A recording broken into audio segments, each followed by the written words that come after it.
Croeso i gyflwyniad Gwyddor Bwyd y Maith. Mae'r cwrs yma'n cynnig dyluniant o gwrs tygau bwyd y maith. Hynny, does dim angen eich bod i astudio bwyd yn flaenorol. Cymhwyster diploma lefel 3 chi'n ennill ar ddiwedd y cwrs sy'n cyfateb i lefel A. Cybac yw'r bwrdd arholi. Nod y cwrs yw datblygu a gwella dealltwriaeth chi o wyddor bwyd a'r perthynas rhwng maith a'r corff dynol.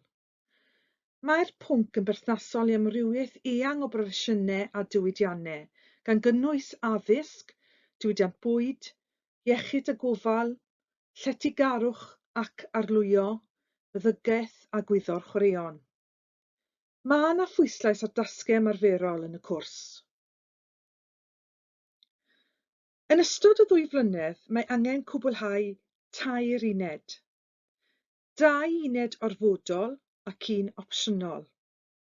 Bydd angen cwblhau uned 1 yn flwyddyn 12, uned 2 ac uned 3 neu 4 ym mlwyddyn 13.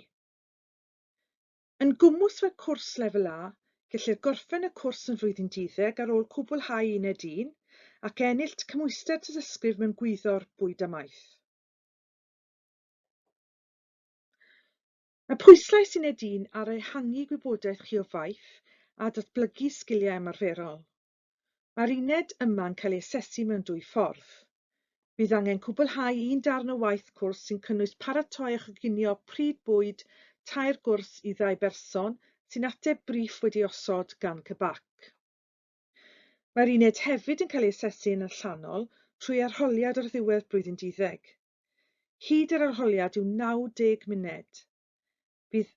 Yn ystod yr arholiad, bydd angen i chi gofio gwybodaeth ffeithiol ar faith, yn ogystal â dangos eich bod yn gallu cymhwyso gwybodaeth at angen dietegol neu gamfywyd penodol trwy ateb cwestiynau yn ymwneud ag astudiaeth achos. Mae uned 2 yn un orfodol ac wedi sylfaenu ar ddiogelwch bwyd. Mae'n edrych yn fanwl ar facteriau pathogenig, ffyngau a feirysau a sut maent yn achosi salwch.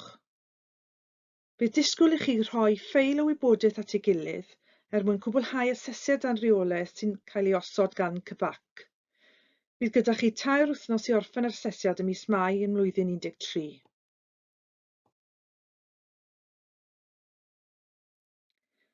Mae uned 3 yn un opsiynol. Mae dywys gyda chi gwblhau uned 3 neu 4. Yn y gorffennol, dyma'r uned ni wedi dewis gwneud oherwydd bod yn fwy ymarferol nag uned 4. Mae'r uned yma yn ymwneud â gwyddor bwyd a chynhyrchu bwyd o fewn diwydiant. Fer rhan o'r waith cwrs, byddwch yn cael senario gyda cybac sy'n nodi bod yna broblemau gyda saig. Bydd angen i chi datblygu a chwblhau arbrofion bwyd i ddatrys y broblemau a chyflwyno rysaid newydd i'r cwmni. Mae uned 4 yn un opsiynol. I gwblhau'r uned yma, mae angen ymchwilio'n ddwfn ac yn fanwl i mewn i fater sydd yn ymwneud â bwyd. Mae disgwyl i chi greu traethawd tir ar ymchwiliad o'ch dewis.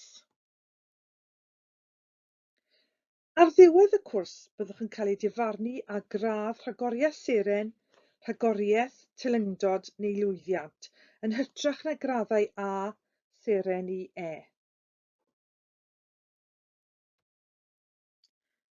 Dyma'n fras beth yw cynnwys y cwrs.